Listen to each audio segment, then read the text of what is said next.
Merci. Je voudrais à mon tour m'associer vraiment aux hommages, puisque quand même quand j'ai vu Amadou, on a surtout échangé depuis un an. Ce qui me plaît surtout en lui, c'est que c'est un historien qui est très présent dans les réseaux sociaux. Et je pense que de mon point de vue aujourd'hui, c'est la meilleure façon de porter le combat pour l'histoire. Oui, que nous devons vraiment, au-delà des documents qui nous entourent, porter le combat, participer à conscientiser les jeunes, à expliquer ce qui se passe, etc. Surtout. Et là, j'ai vu que quand même depuis quelques années, il est vraiment très présent sur les réseaux sociaux et en même temps présent sur les réseaux sociaux, mais c'est aussi pour porter des débats entre historiens, mais également un débat entre les historiens et le public. Et de mon point de vue, c'est important pour que les historiens que nous sommes également puissent davantage investir aujourd'hui ces canaux de communication pour que la discipline historique puisse encore davantage, puisse être en tout cas un outil de développement, d'épanouissement intellectuel et moral des citoyens. Et cela dit aussi, je voudrais vraiment saluer en tout cas, il a eu la chance d'avoir de grandes sommités, des historiens vraiment pour parler de ce livre.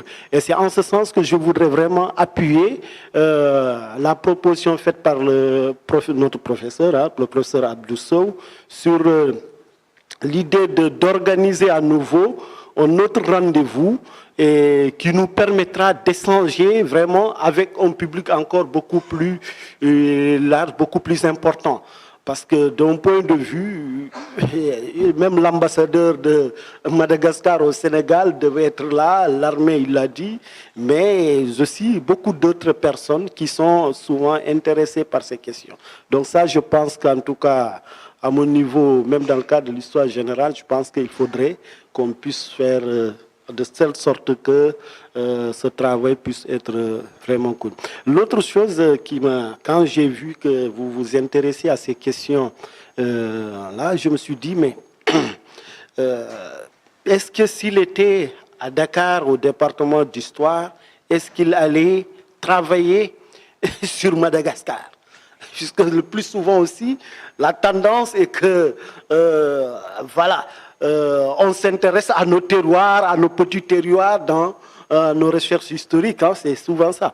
Alors je me dis que est-ce que s'il n'était pas parti à Paris 7, etc., est-ce qu'il allait... Alors que c'est vraiment des questions qui sont quand même très intéressantes, qui doivent être davantage faire l'objet de recherches historiques. En tout cas, mes professeurs, le professeur Abdou Sen, dans son langage habituel, ça vraiment... ceux qui ne le connaissent pas, il faut le comprendre ainsi. Nous, on a eu la chance de suivre ces cours, donc c'est vraiment un plaisir pour moi et remercier aussi le professeur Khalidou Diallo. Ce qui, avec lui, peut-être que je saisis l'occasion pour dire que ma première fois en France, en tout cas, j'étais avec lui, j'avais une bourse de mobilité et marginalité en Sénégambie du département d'histoire. C'est le premier qui m'a pris, il m'a montré là où on achetait le sandwich. Il m'a dit, je sais que tu n'as pas beaucoup d'argent, mais ici, c'est les sandwichs grecs là. Et je dis que, mais vraiment, voilà. Merci beaucoup. En tout cas, je vous remercie et vous me donnez l'occasion, en tout cas, de revisiter ces moments importants d'histoire. Merci beaucoup. Merci, monsieur, pour m'avoir donné l'opportunité de témoigner un peu sur un ami, un camarade également de promotion. Comme Ning, nous avons fait le département d'histoire ensemble. Moi, Je suis parti très tôt, dès la licence. Eux, ils ont continué, mais le contact est resté. Donc, c'est pour un peu confirmer ce que disait tout à l'heure le monsieur le ministre, quand il disait qu'il n'existe pas de hasard en réalité. Lorsque nous étions au département d'histoire, en première et en deuxième année, si je devais pronostiquer sur certains qui allaient réussir dans l'histoire, j'allais forcément prendre Amadou Ba et peut-être un certain Khalidou Thioune. Parce qu'ils étaient parmi les meilleurs étudiants, il faut le reconnaître. Donc pour cela, je dis bravo. Il ne me surprend pas du tout. Il ne me surprend pas. Il avait la fibre historique dès la première année. Et je l'appelais souvent monsieur le rat de bibliothèque. Donc, et le rat de bibliothèque, en fait, aujourd'hui, nous produit d'excellents textes sur le plan historique. Donc, c'est pourquoi je tenais vraiment à être là aujourd'hui, et à le féliciter et à l'encourager à travailler davantage et à ouvrir de nouvelles perspectives, comme les professeurs l'ont si bien dit. Aujourd'hui, on a besoin de connaître davantage notre histoire, mais d'avoir une autre lecture de notre histoire. C'est surtout ce qui est plus important.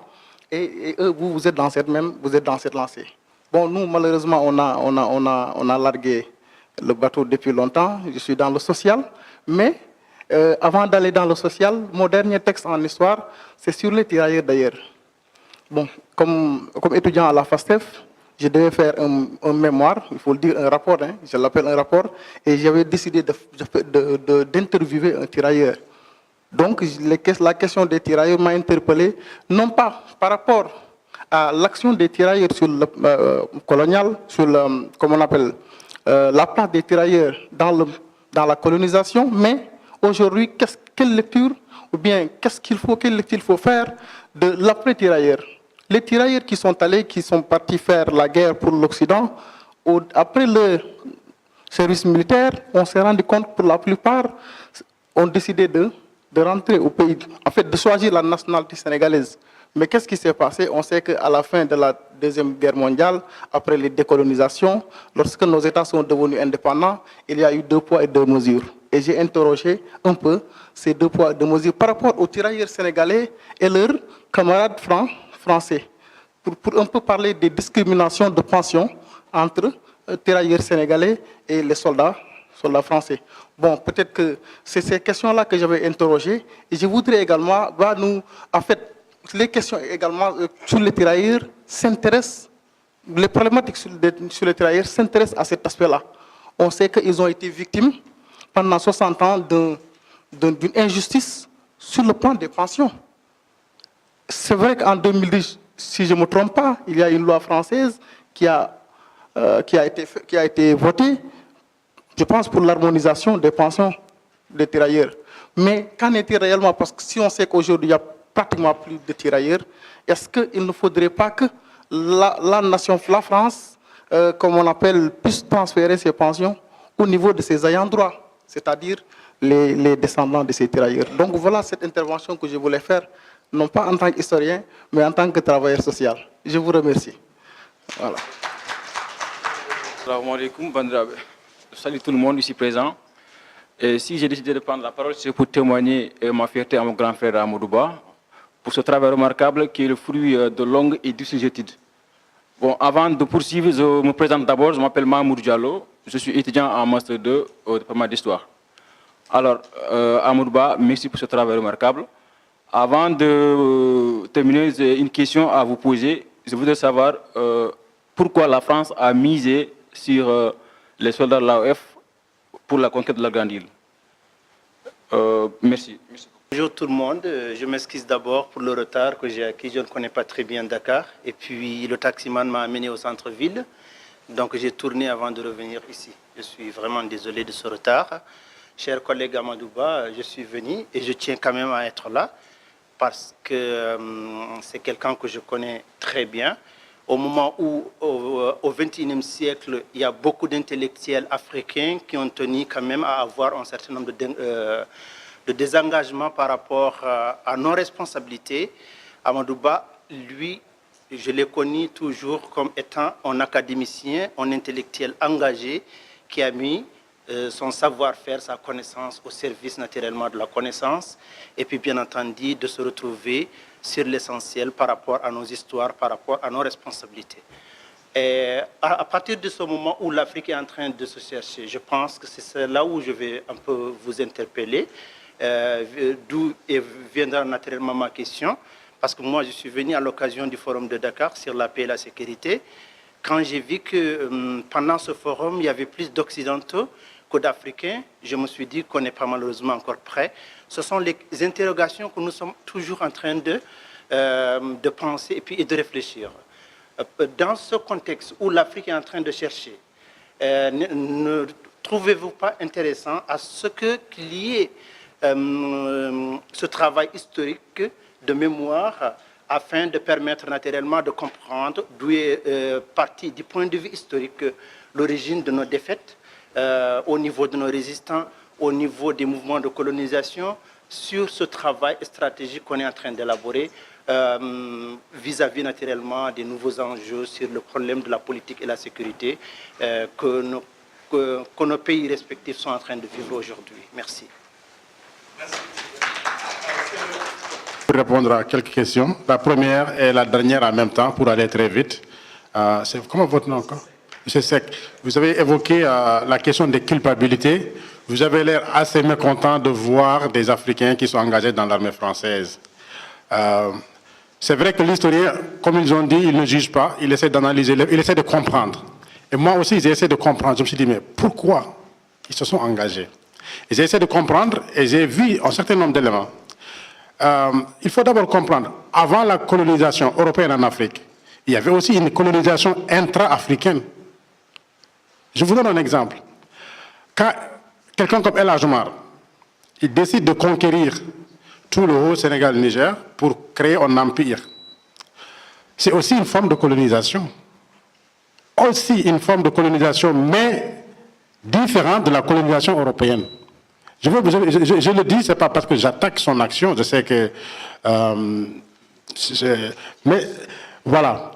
Quand il est allé au Mali, actuel Mali au Soudan, et qu'il a vaincu le royaume de Ségou et tout ça, les Bambara étaient devenus ses ennemis. On est d'accord? Parce que les Toucouleurs qui sont venus, ils ont vaincu, il a mis sa famille, ses enfants et tout. Il y a eu beaucoup de morts aussi. Donc ces Bambara, ils voient les Français arriver, ils les accueillent en libérateurs. Mais c'est logique, c'est normal. Ils les ont accueillis en libérateurs et c'est à tel point que, à partir de ces années-là, vous allez voir que dans l'armée coloniale, les Bambara sont devenus majoritaires même. Ils sont devenus majoritaires dans le rang des tirailleurs sénégalais. Donc c'est aussi des questions qu'il faut qu'on essaie de les comprendre. C'est vrai qu'il est parti pour faire la guerre sainte. Moi je suis originaire de sa région, hein, et je n'ai pas intérêt à les critiquer. Je veux vous dire, hein, du côté de ma mère, je suis de la famille de El Hadj Omar, du côté de ma mère. Donc je ne suis pas là quelqu'un qui attaque El Hadj Omar. Mais je suis historien. J'ai le droit d'analyser.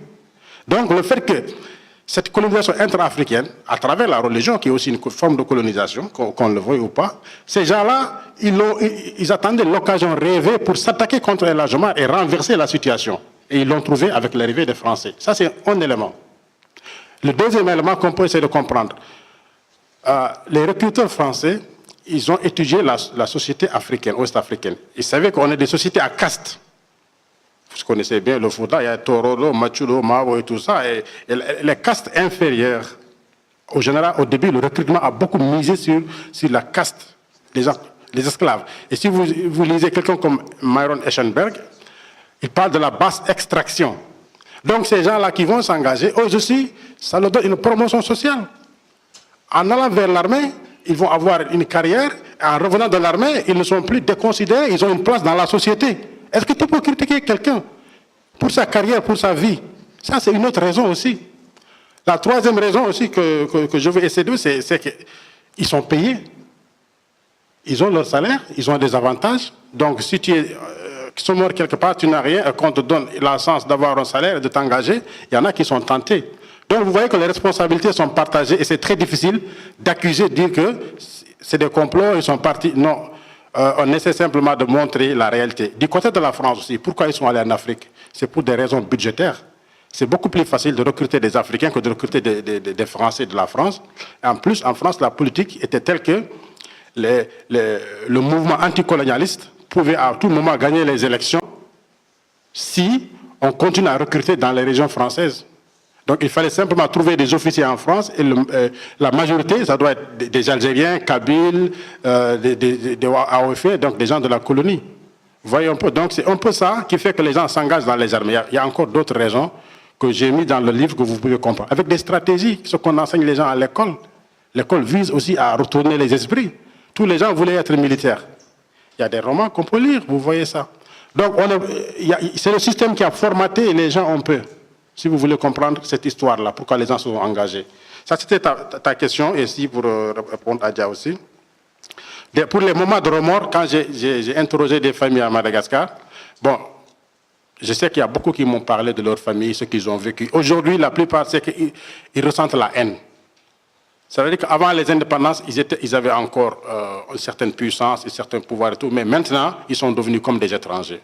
Il y avait même une famille qui était très riche. Quand l'épouse malgache est décédée, le père qui était petit-fils d'un tireur sénégalais, les malgaches, ils ont repris tous les biens, les bœufs et tout ça. Et vous êtes sénégalais, dégagez et tout. Vous voyez, donc ça c'est des histoires qu'on m'a racontées. Donc c'est vrai qu'ils vivent ça très mal, mais où est-ce qu'ils vont aller, ils ne savent pas. Il y a quelqu'un qui est recruté à Haute-Guinée, il dit qu'il est sénégalais, mais il ne sait pas que Kissidougu, ce n'est pas au Sénégal, par exemple. Il y a toutes ces questions-là qu'il faut essayer de comprendre. La question des réparations, pour répondre à mon ami Diagué, j'ai dit que le 21e siècle doit être le siècle des réparations. Et pourquoi il y a des réparations ailleurs et il n'y en a pas pour les tirailleurs sénégalais et pour l'Afrique? Le Japon a envoyé la Mandchourie, il est en train de faire des réparations pour la Chine. Aux États-Unis, les communautés amérindiennes sont en train de... Il y a des réparations. Moi, je suis au Canada, je sais que l'ancien gouvernement de Harper et l'actuel gouvernement de Justin Trudeau, ils font des efforts énormes. Ce n'est pas mon ami Dia qui va me contredire et je vais préciser. On vit ensemble au Canada, c'est un politologue qui est très actif dans le milieu de la recherche. Il ne s'est pas présenté, je ne sais pas pourquoi, mais je vais y revenir après. Ardo Dia, il enseigne aussi à Toronto, au Canada. Donc aujourd'hui au Canada, c'est ça. Toute cette politique de tort qu'on avait commis, les Canadiens sont en train de réparer envers les Amérindiens. Je vais vous dire, même dans l'enseignement, à ce moment, la question, c'est de créer un conseil scolaire autochtone. Les enfants issus des communautés autochtones, ils vont apprendre leur langue à côté du français et de l'anglais. Vous voyez un peu. Et donc, pourquoi ces réparations-là, on ne les voit pas dans nos colonies? C'est parce que la politique coloniale de la France, elle est encore présente. Et nos États, malheureusement, n'ont pas bien compris l'enjeu. C'est très timide, ça ne bouge pas. Et on n'a pas compris c'est quoi l'importance de former une jeunesse qui est consciente de son histoire. Ça, c'est une puissance, c'est une bombe. Si on ne forme pas des jeunes qui sont conscients de ce qu'ils sont, ils seront toujours complexés, on les traînera où on veut. Il faut qu'il y ait une identité forte. Et le professeur Sauce l'a rappelé, l'histoire occupe une place majeure pour ça. Donc ça, je suis vraiment d'accord pour les questions de réparation. Il faut qu'on y arrive un jour. Mais pas simplement donner de l'argent, oublier. Les réparations, elles doivent être de plusieurs façons. Je ne vais pas rentrer dans les détails pour ça. Donc, l'autre question, pourquoi la France a misé sur le tirailleur sénégalais? Donc, je pense que j'ai essayé de répondre sur ça. C'est moins cher, comme j'ai dit. Hein. La vie des Noirs vaut mieux qu'il y ait beaucoup de Noirs qui sont tués dans les colonies que des Européens. Ça, même si on ne le dit pas, c'est vrai. Mais c'est tout un système. Donc, il y avait un système. Quand tu es dans le système, tu ne peux pas savoir que tu es dans le système. C'est le système. Et j'ai mis dans le livre toutes les stratégies qu'on a mis en place pour que les gens aient la nécessité d'aller vers l'armée. De façon consciente ou de façon inconsciente. Donc c'est ça que j'ai essayé d'expliquer dans le livre. Voilà, donc pour revenir aussi à la question de Dia, les défaites c'est comme ça. Par exemple, l'Afrique ça a commencé avec le Sénégal. Dès les années 1860, on a commencé à conquérir. Mais c'est toujours avec les gens qu'on a conquis qu'on va utiliser pour aller, cette fameuse politique de la tâche d'huile. Mais aussi, comme je sais, on a toujours aussi des antagonismes entre nous. C'est souvent facile d'utiliser des gens pour aller conquérir d'autres. Et ça, c'est encore la même chose aujourd'hui. On voit le monde, on voit les guerres qui se passent en Syrie, ailleurs. C'est souvent des gens, on a besoin de détruire un pays, on utilise les gens même du pays pour détruire. Le cas de la Libye, on est parti de l'Est. Parce qu'ils sont opposés à Kadhafi, on l'a renversé, c'était plus facile. Il y a beaucoup de choses. Donc ça, ce n'est pas des choses nouvelles. Enfin, c'est des choses qui existent encore dans le monde. Simplement, il faut étudier les sociétés, les connaître et voir comment on peut renverser quelqu'un, par exemple. Okay? Donc, pour finir, Dia, merci beaucoup. Je voulais donc... c'est dommage, tu ne connais pas très bien Dakar. Hein? Je sais que tu es un peu fatigué avec ton forum, mais merci d'être là. Et merci à tout le monde. À ma famille qui est là, vraiment, on dirait Manfé, et puis c'est ça, Ablaye Ndiaye, Alassane Diallo, toute la famille, hein, et mes amis qui sont là, Sarah, qui est une universitaire et qui travaille sur la question des tirailleurs sénégalais, mais les épouses des tirailleurs sénégalais. Vous voyez cette question? Elle, c'est une Américaine, elle est là, elle fait ses recherches, Maroc, Madagascar, pour voir ces femmes qui ont été mobilisées, qui sont parties avec les hommes. Donc tout à l'heure, mon oncle Khalidou Diallo rappelait que c'est une histoire qu'on n'étudie pas. Nous, c'est pourquoi l'université à Dakar, les gens ne peuvent pas avoir des idées comme ça. Travailler sur les femmes de tireurs. Elle, c'est une Américaine qui est en Californie, qui est à Washington, qui fait ses recherches.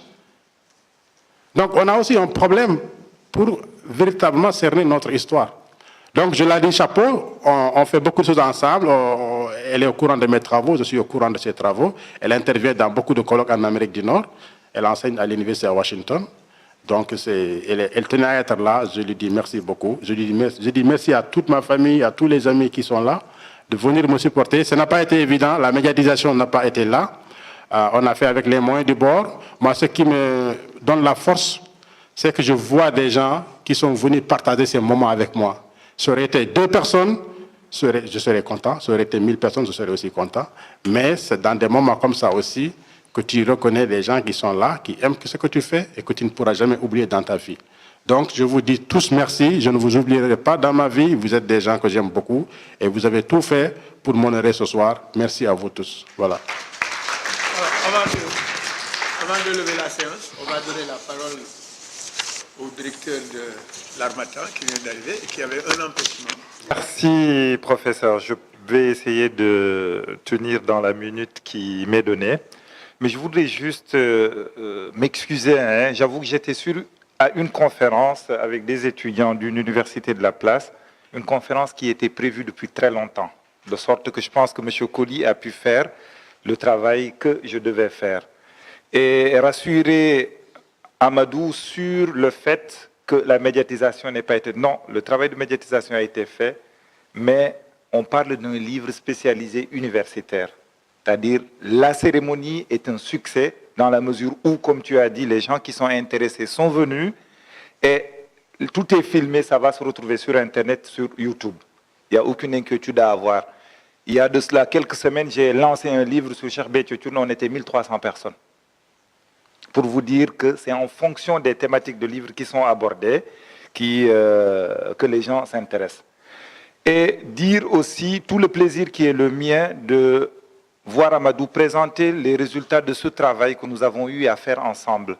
Amadou, on a commencé nos études ici à Dakar ensemble, on les a terminées ensemble à Paris, j'ai soutenu une année avant lui, il a soutenu, et j'ai participé avec lui à publier les travaux, les résultats de ce travail. Et je sais toute la passion qui a été la sienne quand il s'est agi de travailler avec Mme Farani Renara-Djaona, dans le cadre de ses recherches doctorales. Il n'était absolument pas du tout évident de réussir le pari. Il l'a fait sans allocation de recherche, sans allocation de thèse. Il l'a fait en travaillant à côté, pour vous dire qu'il est passionné dans ce qu'il fait. Et en l'entendant évoquer les pistes de recherche qui sont les siennes, mon vœu le plus cher, et j'espère que dans les moments qui vont suivre, que nous allons pouvoir continuer ce travail initié depuis que nous étions étudiants dans notre département d'histoire. On croise les doigts, on vient de faire une audition, priez pour nous pour qu'on soit les prochains recrutés dans ce département. Je sais qu'il y a beaucoup de questions qui vont être abordées et nous creuserons ensemble ce travail.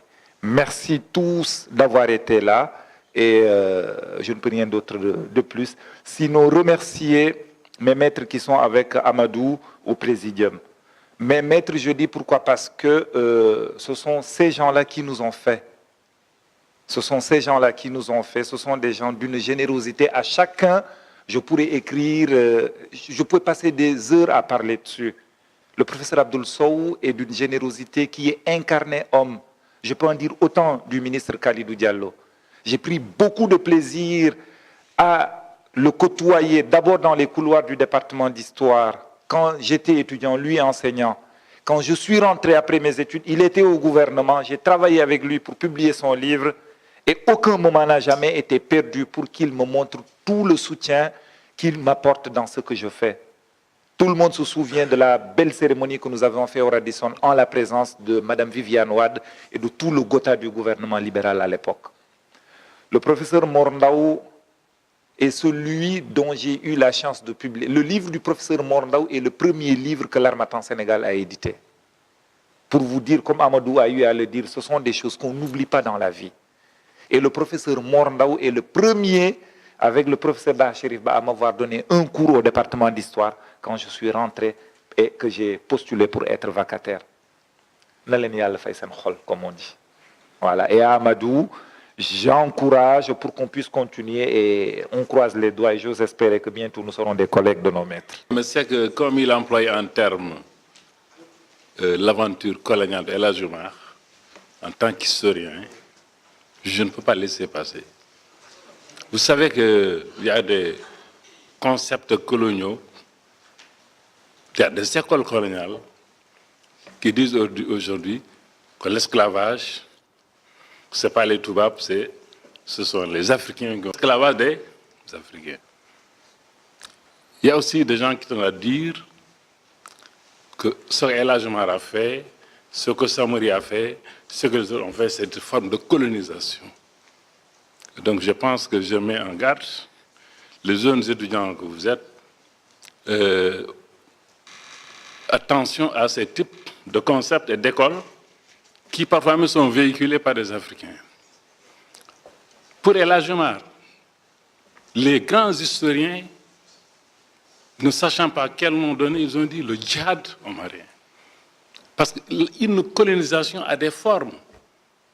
La colonisation, c'est une assimilation culturelle, c'est de la recherche économique, c'est une aliénation à tous les niveaux. Est-ce que l'aventure omarienne a ça? Donc je pense qu'il faut beaucoup faire attention à des termes, surtout quand vous êtes devant des jeunes étudiants et devant d'autres personnes. C'est un débat qu'on propose au département d'histoire. Il y a des écoles au département d'histoire. Il y a l'école de Dakar. Et dans l'école de Dakar, il y a plusieurs conceptions de l'histoire. Mais de ce point de vue, en tout cas pour l'école de Dakar, qui va l'introduire, s'il a la chance de venir à l'université de Dakar, eh bien, tu vas poser ce débat au niveau de l'école de Dakar. Mais l'aventure omarienne n'est pas une aventure coloniale. Au contraire, c'est un barrage à l'aventure coloniale. Et il a été considéré comme tel, c'est pourquoi il a été classé parmi les résistants. Il ne s'agit pas de polémiquer, monsieur le professeur, et monsieur les professeurs. En notre présence, il fallait que je relève. Je vous remercie.